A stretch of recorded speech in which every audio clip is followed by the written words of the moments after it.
وَهُوَ الَّذِي فِي السَّمَاءِ إِلَٰهٌ وَفِي الْأَرْضِ إِلَٰهٌ. ادھر دیکھو تو اللہ اور اوپر دیکھو تو اللہ. رب المشرق والمغرب لا الہ الا هو فاتخذه وکیلا. مشرق میں دیکھو تو اللہ اور مغرب میں دیکھو تو اللہ. للہ المشرق والمغرب فأینما تولوا فثم وجہ اللہ.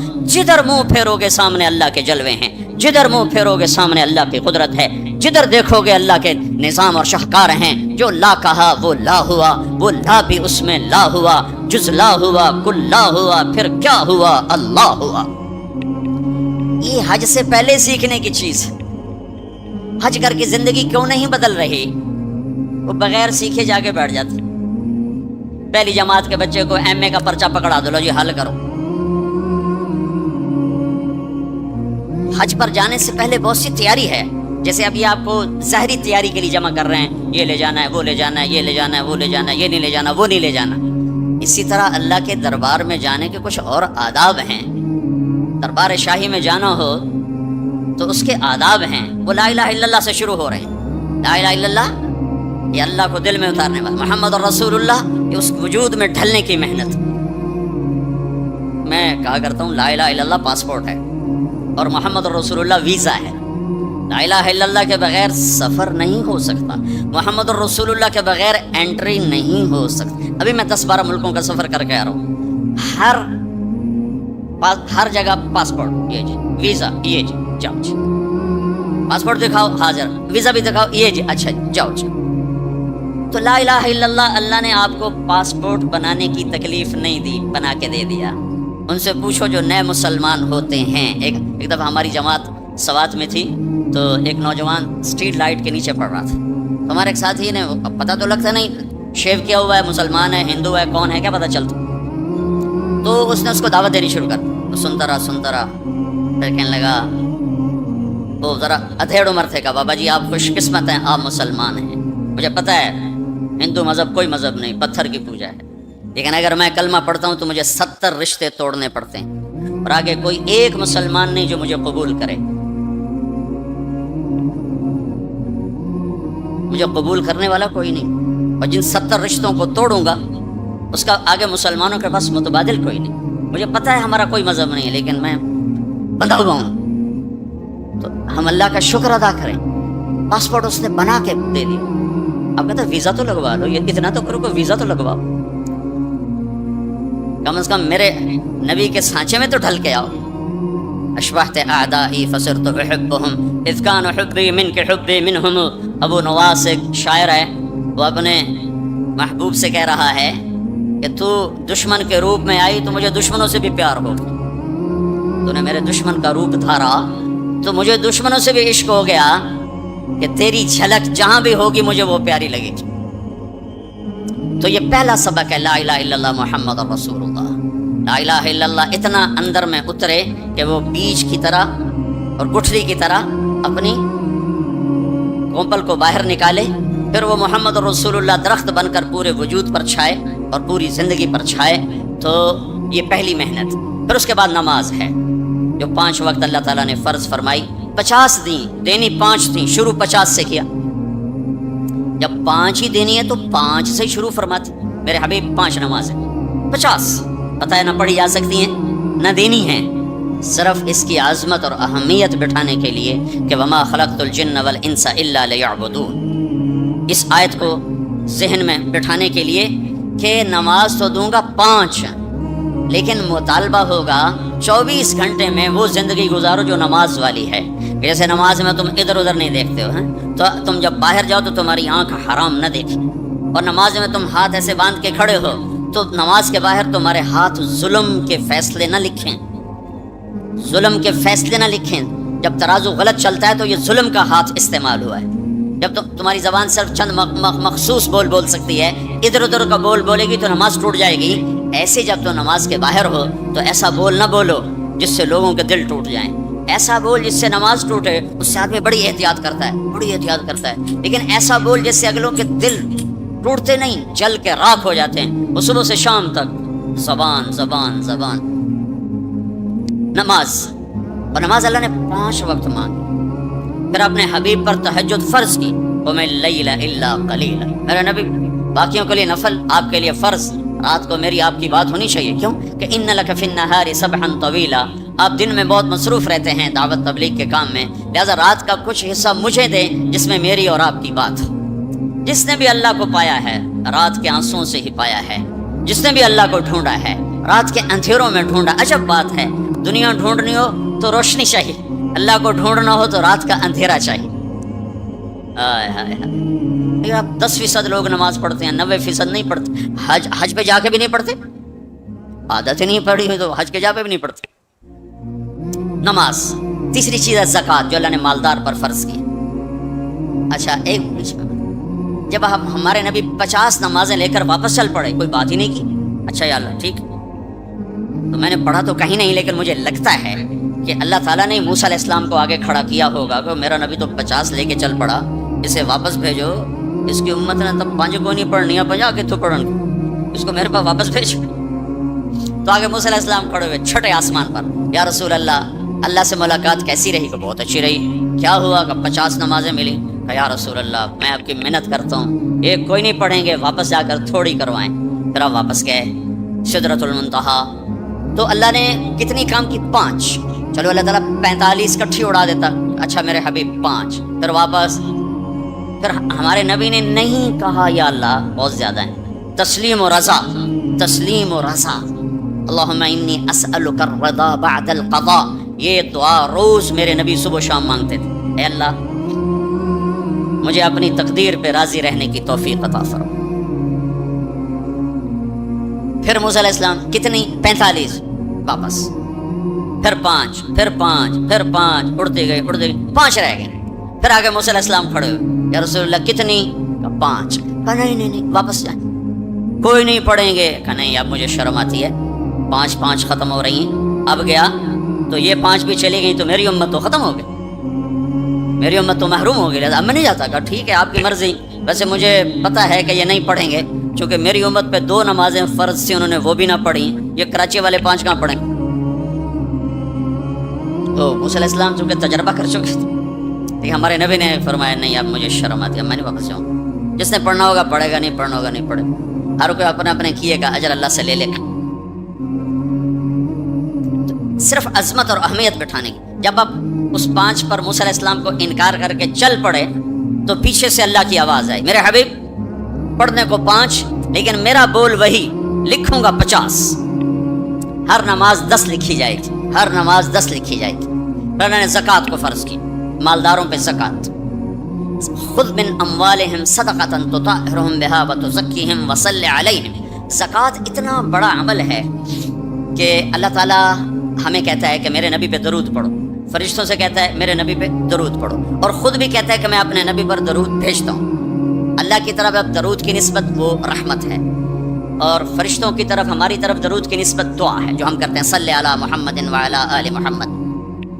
تو اللہ تعالیٰ نے ہمیں آپ کو، پوری دنیا کے اہل ایمان کو، فرشتوں کو حکم دیا کہ میرے نبی پر درود پڑھو، اور خود بھی پڑھتا ہے ان اللہ وملائکتہ یصلون علی النبی.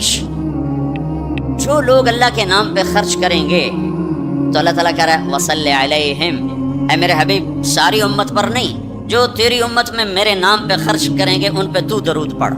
اگرچہ یہاں صلی دعا کے معنی میں ہے کہ تو ان کے لیے دعا کر، آپ ان کے لیے دعا فرمائیں. تو مال خرچ کرنے والوں کے لیے اللہ اپنے حبیب سے فرما رہے ہیں کہ ان کے لیے آپ دعا کریں. صلی علیہم ان صلاتک سکن لہم. آپ کی جو دعا ہوگی اور آپ کی جو صلات ہوگی، جو آپ کا درود ہوگا، دنیا اور آخرت کے سارے مسائل ان کے حل کر کے لے جائے گا. ان کی دنیا بھی سکھی کر دے گا، ان کی آخرت بھی سکھی کر دے گا. تو اللہ تعالیٰ نے زکوٰۃ فرض کی، وہ بہت تھوڑی فرض کی. پہلی امتوں پر تھی 100 میں 10 روپے، اور ہماری ہے 100 پہ 2.5 روپے. اور اتنا فضل فرمایا کہ پورا سال پیسہ پڑا رہے. پھر کہا اس میں سے 2.5 روپے دے دو، 2,500 دے دو، اگر استعمال ہو جائے تو کوئی سال سے 1 دن پہلے اگر وہ مال خرچ ہو گیا ہے تو زکوٰۃ ختم ہو گئی. اور 82 دفعہ قرآن میں مال خرچ کرنے کا حکم آیا، 82 دفعہ. اور اللہ تعالیٰ نے ترغیب دی ہے کہ مالدار فقیروں پہ خرچ کرے. پھر اللہ تعالیٰ نے فقیروں کو ترغیب دیا کہ تم بھی جتنی وسعت ہو خرچ کیا کرو. میرے نبی نے ترغیب دی، سبق درہم 100,000 درہم. 1 روپیہ اللہ کے نام پہ خرچ کرنا 1 لاکھ روپیہ خرچ کرنے سے بڑھ گیا. تو صحابہ نے عرض کی وہ کیسے بڑھ گیا؟ تو آپ نے کہا ایک آدمی کے پاس 2 روپے، ایک آدمی کے پاس کروڑوں روپے، جس کے پاس 2 روپے تھے اس نے 1 روپیہ اللہ کے نام پہ دے دیا، اور جس کے پاس کروڑوں تھے اس نے 1 لاکھ دیا۔ جس نے 2 میں سے 1 دیا اس نے اپنے مال کا آدھا حصہ دیا، جس نے 1 لاکھ دیا اس نے اپنے مال کا کوئی 1000واں حصہ دیا۔ جب تولا جائے گا تو 1 روپے کا وزن 1 لاکھ سے بڑھ جائے گا۔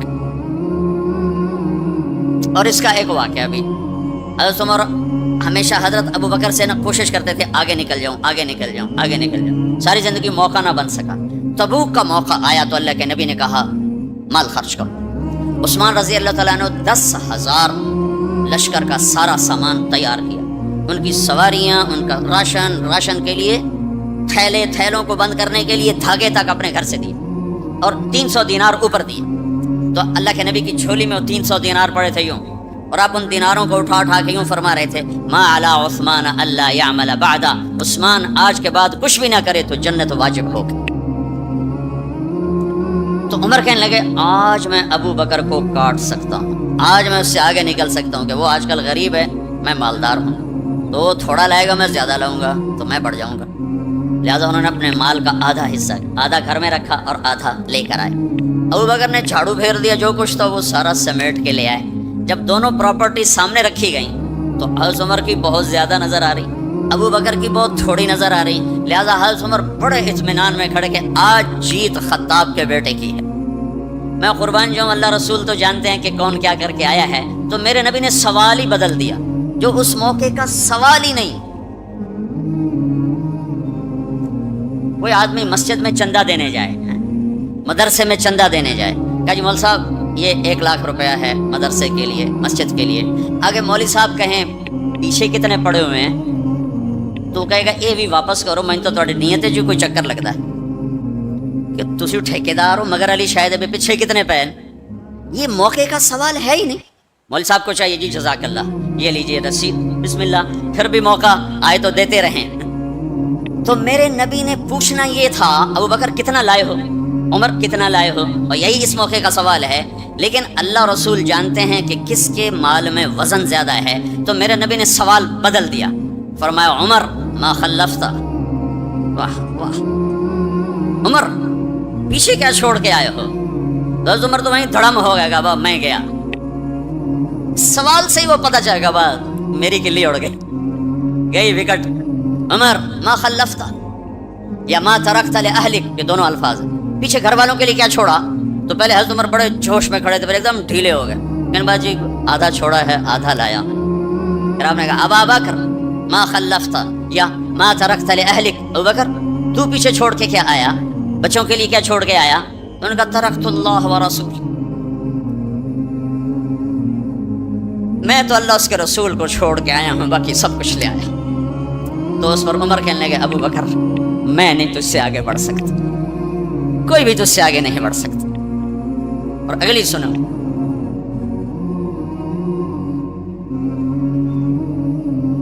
اپنے کپڑے بھی دے دیے اور ایک ٹاٹ تھا وہ پہن کر اس کو کانٹوں سے سی لیا۔ تو جبریل آئے، کہنے لگے یا رسول اللہ، اللہ تعالیٰ پوچھ رہے ہیں کہ ابو بکر نے یہ ٹاٹ کیوں پہنا ہوا ہے؟ تو آپ نے کہا کہ ابو بکر نے سارا کچھ اللہ اس کے رسول پہ لگا دیا ہے اس لیے یہ پہنا ہوا ہے۔ تو کہا یا رسول اللہ، اللہ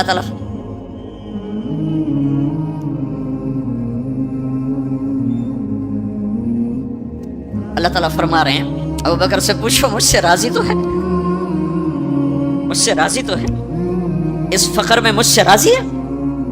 میں تو اتنا سفر کر کے آیا ہوں، حالانکہ ابھی 4 دن پہلے میں 12 ملکوں کا 10 ملکوں کا سفر کر کے آؤں، ساری ہڈیوں میں درد ہے، میں اس لیے آیا ہوں کہ چلو کوئی بخشش کا بہانہ مل جائے، کوئی بخشش کا بہانہ مل جائے، اللہ راضی ہو جائے۔ آپ سارے اس لیے حج پہ جا رہے ہو کہ اللہ راضی ہو جائے، جو سارے جہان سے کہتے ہیں مجھے راضی کر، وہ کہہ رہا ہے ابو بکر سے پوچھو مجھ سے راضی تو ہے۔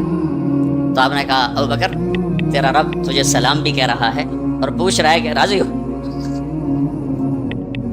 تو ابو بکر کی چیخیں نکلی، میں اپنے رب سے راضی، میں اپنے رب سے راضی، میں اپنے رب سے راضی۔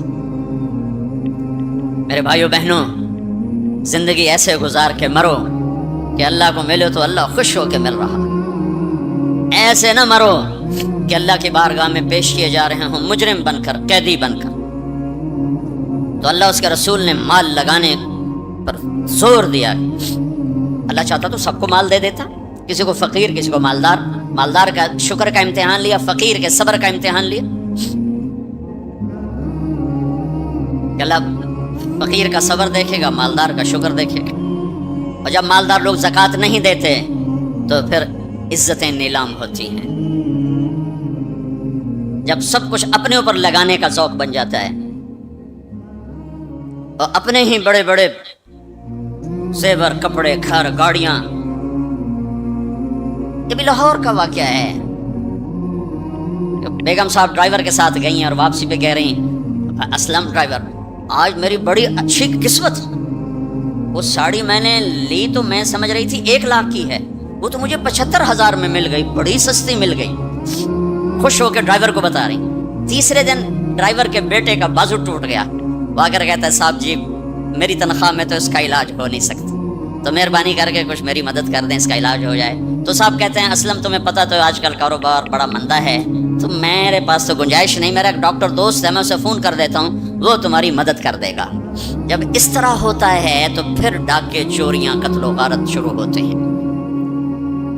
جب اس طرح ہوتا ہے تو مالداروں میں تکبر پیدا ہوتا ہے اور غریبوں میں ظلم پیدا ہوتا ہے۔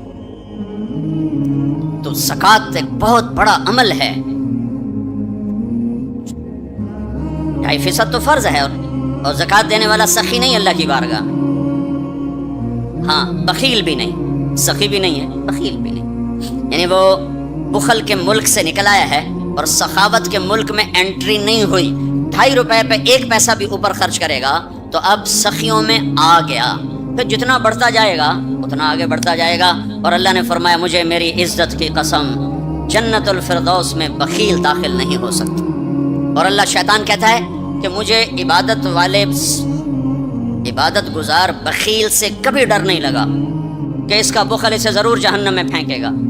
نافرمان سخی سے ہر وقت ڈرتا رہتا ہوں کہ اس کی سخاوت کب اسے جنت میں پہنچا دے۔ آپ نے سامری کا نام تو سنا ہوا ہے، قرآن میں بھی ہے، جس نے موسیٰ علیہ السلام کی قوم کو گائے کے بچے کی پوجا پہ لگا دیا، بچڑے کی۔ اللہ نے کہا سب کو قتل کرو، سارے پکڑے گئے، قتل کیے گئے۔ سامری بھی آ گیا، موسیٰ علیہ السلام نے کہا قتل کرو، جبریل آ گیا۔ موسیٰ اللہ تعالیٰ کہہ رہے ہیں اسے قتل نہ کرو، یہ اپنی موت آپ مرے گا۔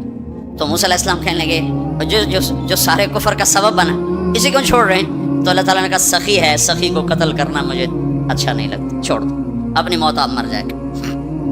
کافر کو سخاوت قتل سے بچا گئی، جب ایمان والا کوئی مرد عورت سخی ہوگا تو اللہ کی بارگاہ میں کیسے اونچے مرتبے لے کر جائے۔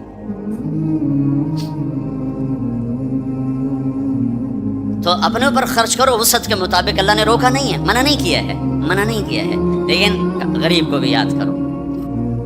زکوٰۃ کو فرض قرار دیا اور آپ نے فرمایا جس نے مزدور سے کام لیا اور اس کو مزدوری نہ دی، یہ تمہارے کراچی میں ہر وقت ہو رہا ہے، ہر جگہ ہو رہا ہے، جتنا بڑا کوئی طاقتور ہے اتنا وہ اپنے نوکروں پر ظالم بھی ہے، جابر بھی ہے، اور ان کے حقوق بھی مارتا ہے، جو فریاد ہی نہیں کر سکتے۔ میرا پنجاب کا زمیندارہ ماحول سارا ایسا ہی۔ تو آپ نے فرمایا جس نے مزدور سے کام لیا اور اسے موقع پہ تنخواہ نہ دی اور اس کے پیسے مار لیے تو اس مزدور کا قیامت کے دن میں وکیل بنوں گا، میں اس کا کیس لڑوں گا، اور جس کا کیس میرے نبی نے لے لیا پھر اگلا کوئی بچ کے جا سکتا ہے کہیں؟ اب مزدور کا پسینہ خشک ہونے سے پہلے اس کے ہاتھ میں پیسے پکڑا دو۔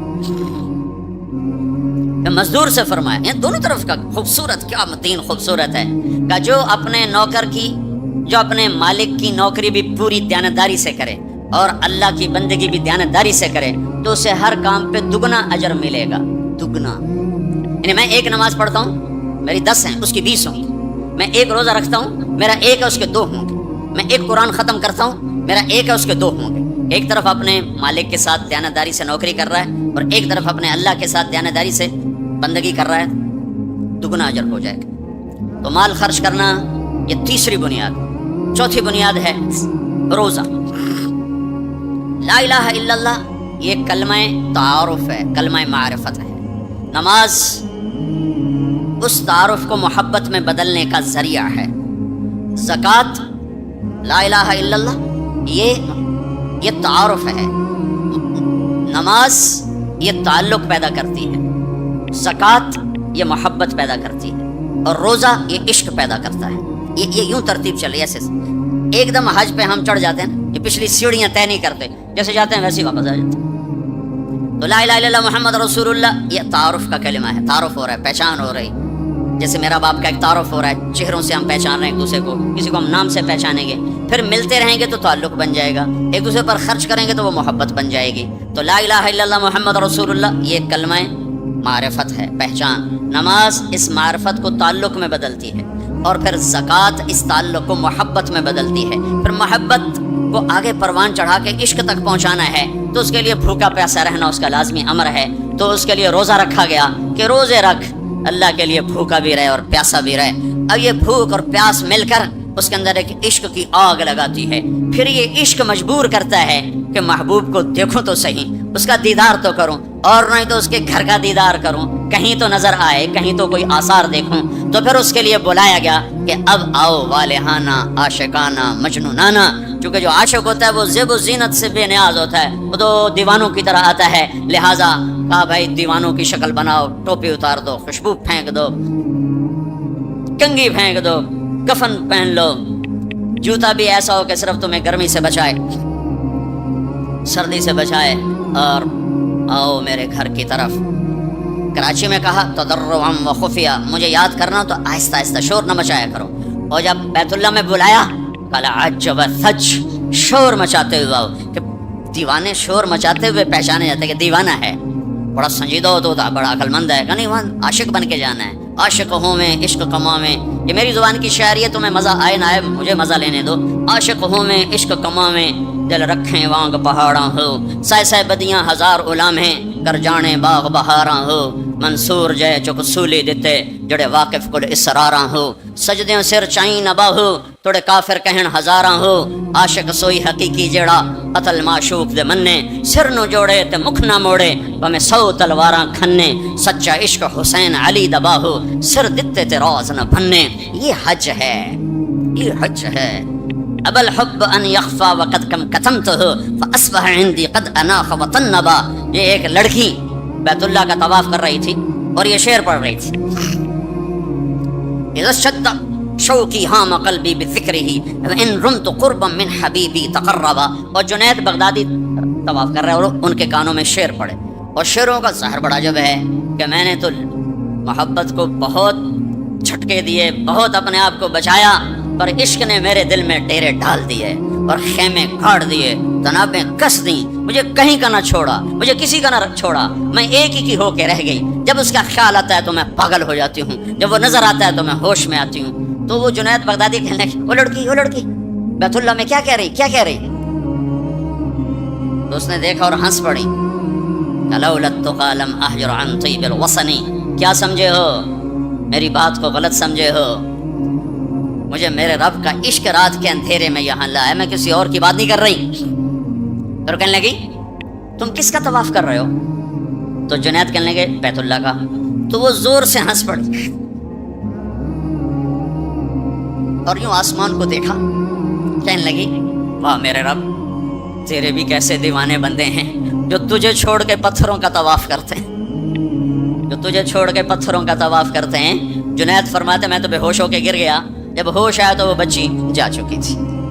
تو لا الہ الا اللہ محمد رسول اللہ پہ محنت تعارف، نماز پہ محنت تعلق، مال کا خرچ کرنا محبت، روزے رکھنا عشق، اور حج پھر وصال ہے، ملاپ ہے، ملاقات ہے۔ دیکھو نا، کوئی عبادت کی شکل ہی نہیں ہے کہ ایک آدمی ننگے سر ہے، 2 چادریں پہنی ہوئی ہیں اور بیت اللہ میں چکر لگا رہا ہے۔ بھائی کیا کر رہے ہو؟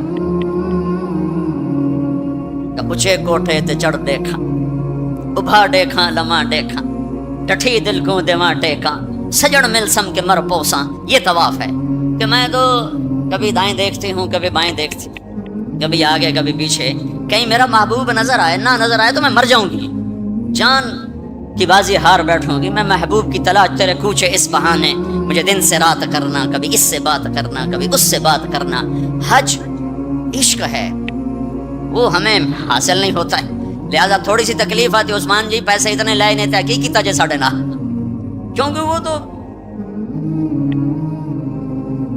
کھانے پینے کا پروگرام ہے، کھابا پروگرام ہے، کیا بوفے مجھے یاد نہیں آ رہا تھا، بوفے ٹھنڈا ملا ہے، اس کے تو تصور میں ہی نہیں ہے کہ میں کسے ڈھونڈنے آیا ہوں.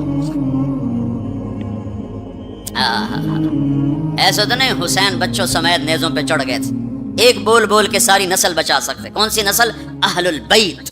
کون سی نسل؟ آل الرسول. کون سی نسل؟ کائنات کی پاکیزہ ترین نسل. ایک بول پہ وہ اپنی بچا سکتے اور جنت کا بھی کوئی نقصان نہ تھا. نہیں نہیں نہیں نہیں، اللہ پہ سودا نہیں ہو سکتا. کاٹ دو. تمہارا تاجر جھوٹ بولنے کو تیار نہیں، جھوٹ چھوڑنے کو تیار نہیں، سود چھوڑنے کو تیار نہیں. کتنے بڑے تاجروں نے میرے ساتھ متھا مارا کہ سود کے بغیر تجارت چلا کے دکھاؤ. سود کے بغیر تجارت کیسے چلے گی؟ کہ اللہ مطلب ہی اللہ کو مقصود نہیں بنایا.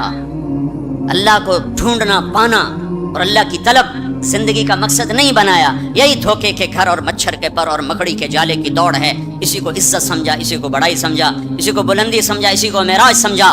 آج آنکھ بند ہوگی تو پتہ چلے گا کہ میں تو کسی بہت بڑے دھوکے کا شکار ہو کے آیا ہوں. اس لیے قیامت کا دن کو یوم التغابن بھی کہتے ہیں. تغابن کے نام پر سورت اتری ہے کہ اس دن لوگوں کو پتہ چلے گا ہائے ہائے دھوکے میں رہ گئے. ذالک یوم التغابن، یہ ہے جس دن دھوکا کھلے گا کہ ہم تو دھوکے میں رہ گئے.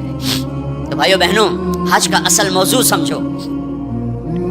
اللہ کو پانا اور اللہ کے لیے جینا اور اللہ کے لیے مرنا اور اللہ پہ مٹ جانا، یہ حج کا مغز ہے، یہ حج کی روح ہے. باقی اس کے اعمال ہیں، کچھ سفر کی ضرورتیں ہیں، کچھ وہاں رہنے کی ضرورتیں ہیں، کچھ حج کے جو شرعی اعمال ہیں کچھ ان کی ضرورتیں ہیں. ہے لیکن جو حج کی روح ہے وہ ہے اللہ کو ڈھونڈنا، قبلہ بدلنا.